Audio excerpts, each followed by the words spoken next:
On se retrouve aujourd'hui sur la chaîne pour une nouvelle vidéo. Aujourd'hui, on se retrouve pour la présentation de certaines de mes miniatures et notamment des voitures que j'ai achetées récemment. Je les ai achetées donc à la bourse de Reims, donc au salon Champenois qui a eu lieu ce dimanche. Donc j'ai acheté donc ces deux voitures-là, plus une autre qui n'a rien à voir avec les deux autres voitures. Donc la troisième, c'est la Porsche. C'est celle-ci, mais je vous la présenterai dans une autre vidéo. Mais je veux surtout me consacrer ici avec ces deux voitures-là, les deux voitures donc, de la collection des voitures françaises d'autrefois. On a ici le numéro 84 et 85, donc avec une Panhard Dyna X et une Panhard Dyna Junior, comme vous pouvez voir juste ici. Deux miniatures que j'ai achetées donc, pour cette collection-là, parce que je refais la collection entièrement, si vous ne le savez pas. Voilà. Et donc, sur les 90 numéros, j'arrive bientôt à la fin. Et donc du coup, ces deux-là, je les ai prises. Alors, je les ai payées 40 €, donc ça fait 20 € la miniature. Bon, personnellement, je trouve que c'est pas trop déconnant, hein, c'est voilà. Mais dans tous les cas, je suis bien content de les avoir eues. Et donc du coup, ça me permet de compléter un petit peu cette collection-là. Et donc avec ces deux points rares qui, je trouve, sont magnifiques. Donc on est sur une base XO143, voilà. Et donc du coup, je voulais les présenter un petit peu plus en détail. Donc on va commencer donc par celle-ci, donc la numéro 84, comme vous pouvez voir juste ici, avec la Panhard Dyna X, donc de 1948, avec un biton qui je trouve est incroyable, donc très très bien détaillé, pas d'ouvrant mais des pneus gomme sur la miniature. On a quelques parties chromées donc avec les pare-chocs notamment, comme vous pouvez voir juste ici. Les plaques d'immatriculation sont reproduites sur la miniature. On a le logo Dyna qui est reproduit à l'avant, et ça je trouve ça très très bien. On a les essuie-glaces également qui sont reproduits, ainsi que le rétroviseur extérieur.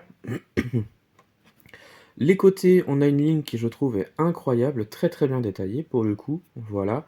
Au niveau des roues, je trouve que c'est très correct, clairement. L'arrière cette fois-ci, on retrouve donc le pare-choc qui est super bien fait, je trouve. La plaque qui est reproduite avec les feux qui sont représentés.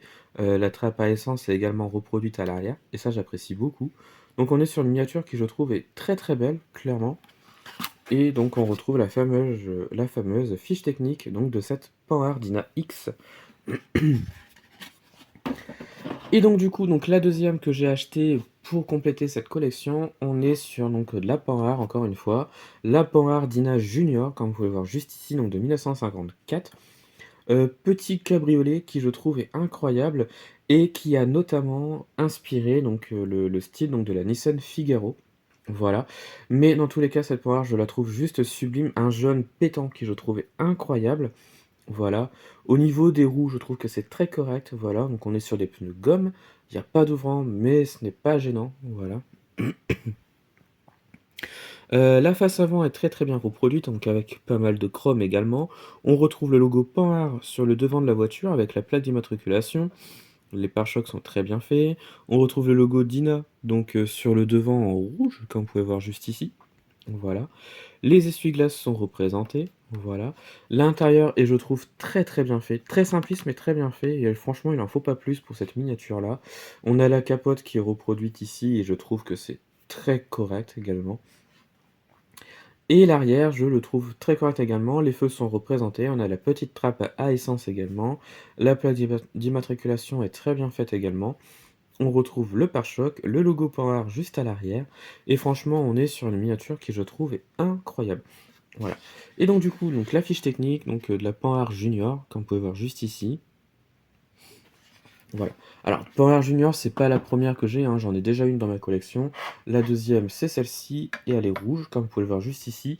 Mais franchement, je suis très content d'en avoir une deuxième, surtout qu'en jaune, elle est magnifique, clairement. Donc voilà, et bien je pense que c'est la fin de cette vidéo. Je vous ai présenté les deux miniatures de la collection des voitures françaises d'autrefois que j'ai achetées. Voilà. Sur les 90, je m'en sors pas mal, puisque j'ai les 85 premiers numéros. Franchement, très content de cette collection-là, qui touche malheureusement à sa fin, voilà. Mais franchement, voilà, ces deux miniatures, je suis très content, et j'ai hâte de voir la suite, avec la prochaine qui est une Bugatti, normalement. Et donc voilà. Donc voilà, donc c'est la fin de cette vidéo. J'espère que cette vidéo vous a plu.